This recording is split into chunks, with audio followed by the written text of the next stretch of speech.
Rollaser na mira do São Paulo. Preciso te atualizar também sobre a volta por cima de Lucas Moura do São Paulo. Fala aí pessoal, sou Jorge Nicola, bem-vindos a mais um vídeo do canal. Sempre bom ter vocês por aqui, sem perder tempo. Pedir para deixar like, se inscrever no canal e ativar as notificações. Bora falar agora sobre o Campeonato Paulista, o que tem para ser decidido na última rodada. A gente teve já 7 dos 8 jogos, ou 7 das 8 rodadas dessa fase de grupos. São 4 times assegurados no mata-mata. Novo Horizontino, Palmeiras, Red Bull Bragantino e a minha Portuguesa. Tem também um time já rebaixado de forma antecipada, a Ponte Preta. Outros 6 times têm chances reais de classificação e brigam pelas últimas 4 vagas. São eles Corinthians, Guarani, Botafogo, São Paulo, Capivariano e Santos. O Mirassol e o São Bernardo precisariam de uma baita combinação de resultados nas últimas ou na última rodada, em que o Mirassol recebe a Portuguesa e o São Bernardo recebe o Corinthians, para que eles tivessem chance de classificação. Há também 3 times brigando contra o rebaixamento, resta apenas uma vaga do rebaixamento e os candidatos são o Velo Clube, o grande favorito, tem apenas 5 pontos, vai precisar vencer o Santos, o Primavera e o Noroeste. Detalhe importante, Primavera e Noroeste se enfrentam. Quero falar agora sobre Lucas Moura, dá para dizer que é uma luz no fim do túnel em relação ao principal jogador do São Paulo. Lucas Moura fez grande atuação na vitória por 2-1 de virada do Tricolor contra o Primavera na noite desse sábado no Morumbi. Foi de longe a melhor partida do Lucas Moura nessa temporada e a principal em bastante tempo. Lucas que conviveu durante todo o ano passado com muitos problemas no joelho. Ele fez uma série de infiltrações, passou por cirurgias e nada melhorava. A expectativa, além dessa boa atuação nesse sábado, se dá pelo fato de o Lucas Moura não estar mais sentindo dores no joelho. Isso é determinante para que o São Paulo imagina que o Lucas Moura possa ter um ano melhor. Autor de um dos gols na vitória de virada contra o Primavera, o outro gol foi marcado em cobrança de pênalti convertido pelo Caleri. Lucas Moura que soma 227 jogos, 56 gols e 40 assistências, são 96 participações em gol, somando suas 2 passagens pelo Tricolor. Importante contar também que o Lucas Moura se tornou o 7º maior artilheiro do São Paulo nesse século. Tricolor com a vitória foi para 10 pontos, pulando para a 8ª colocação. Ele até pode ser ultrapassado no fechamento dessa rodada de hoje, mas a tendência é que o São Paulo passe para o mata-mata, até porque na rodada final enfrenta a Ponte Preta em Campinas. Ponte já rebaixada, pior time da competição. Vai bastar o São Paulo vencer a Ponte para estar entre os 8 que disputam as quartas de final. E torcedores do São Paulo nas redes sociais fazem campanha para que o Tricolor contrate Rollaser. Jogador que pertence ao Santos, 25 anos de idade, não tem conseguido brilhar por lá. Só para você entender o contexto dessa história.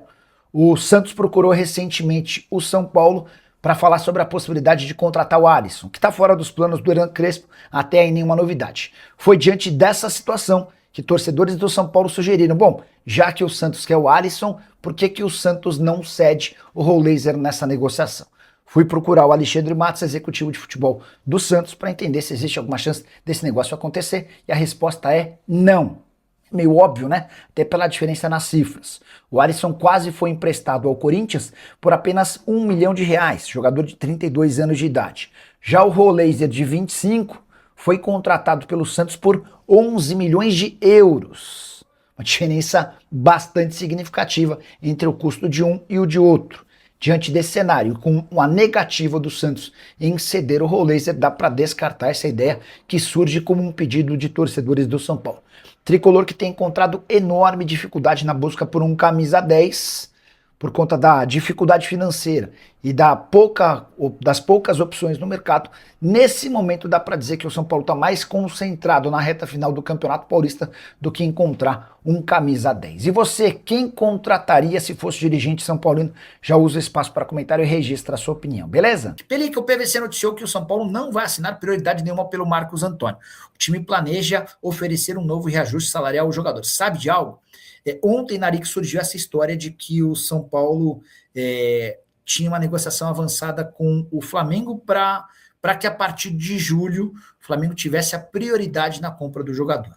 Mandei mensagem para um dirigente do São Paulo, deixa eu ler a troca de conversas, e aí vocês tiram as próprias conclusões. Quer ver?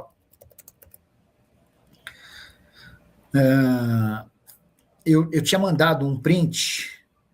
O print dizia o seguinte: Flamengo faz acordo de preferência com o São Paulo por Marcos Antônio. O acordo é para que o rubro-negro tenha uma preferência de compra do volante no meio do ano.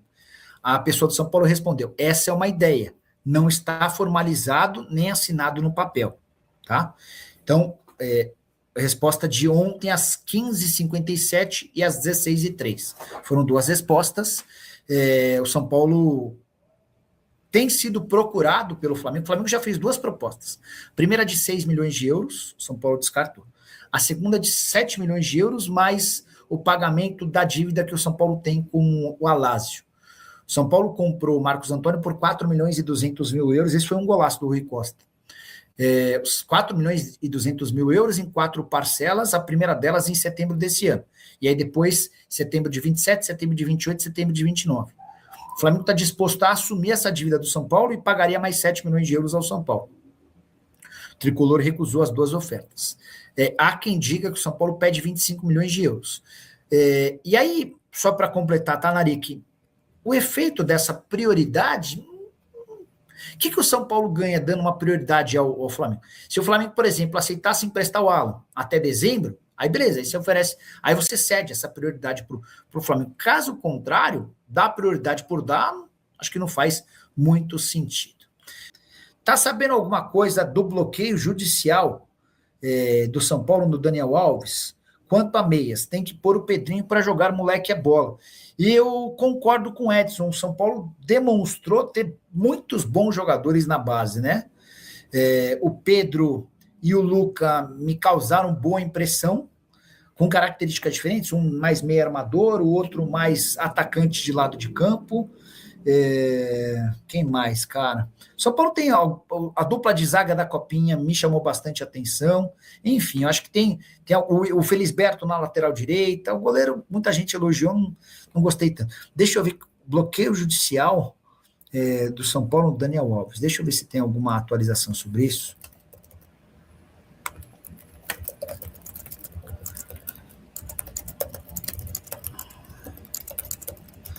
Sabe de algum bloqueio judicial do São Paulo contra o Daniel Alves?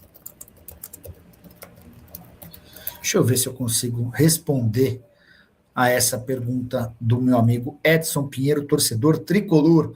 São Paulo que tem decisão de campeonato amanhã, né? Amanhã o São Paulo pega o Primavera no Morumbi. Se o São Paulo vencer, acho que dá um passo gigante para a classificação, até porque pega a Ponte provavelmente já rebaixada na última rodada em Campinas. Se empatar ou perder, vai se colocar numa situação mais chata, né? Amanhã também tem a Portuguesa com a Ponte, e no domingo, talvez o jogo mais dramático entre os grandes, o Santos vai a Bauru enfrentar o Noroeste, tá? E hoje o Santos é o primeiro time fora da zona do rebaixamento. Severino Costa, o Corinthians queria atravessar o São Paulo pelo Luiz Fernando do Ibrachina, mas não deu certo. São Paulo fechou com o destaque da Copinha. Boa. Nicola, e sobre a troca entre o Talisca? Vamos lá, sobre o troca-troca entre o Talisca. O Talisca tem contrato com o Fenerbahçe só até junho. E especialmente se o Fenerbahçe não conseguisse avançar na contratação de um centroavante, pelo que eu pesquisei na internet durante a live, com pouquíssimo tempo para ver, até porque eu estou aqui respondendo a vocês, o que se dizia é que se o Fenerbahçe não conseguisse comprar um centroavante, o Talisca teria papel muito importante nessa reta final de temporada para o Fenerbahçe, com direito, inclusive, a uma proposta de renovação de contrato, tá? Então o Fenerbahçe vai tentar renovar o contrato do Talisca, que vence em junho. O Talisca já havia sinalizado para clubes brasileiros que a aventura dele no exterior estava perto do fim, que ele voltaria ao Brasil a partir de julho. Então, aquele que apresentasse o melhor projeto para ele nesse primeiro semestre, o contrataria. Vamos ver como é que essa história vai funcionar daqui para frente. Fenerbahçe que enfrenta o Nottingham Forest na Liga Europa, tá? No Campeonato Turco, o time é o segundo colocado, são 46 pontos contra 49 do Galatasaray. O Trabzonspor tem 42, já está um pouco mais distante, né? Então dá para dizer, imaginar que a briga vai ser mesmo entre Galatasaray e Fenerbahçe, tá bom? Fala, minha família, beleza? Mais um giro de notícias exclusivas para você ficar atento e atenado sobre tudo que está sendo falado, especulado e informado no maior clube do Brasil, né? A gente fala realmente dele, do maior clube do mundo, a gente fala do São Paulo. Então peço humildemente para você dar o like nesse vídeo, se inscreva no canal, ative o sino das notificações e não esqueça de se inscrever no canal. Um grande abraço para você e até o próximo vídeo. Fui!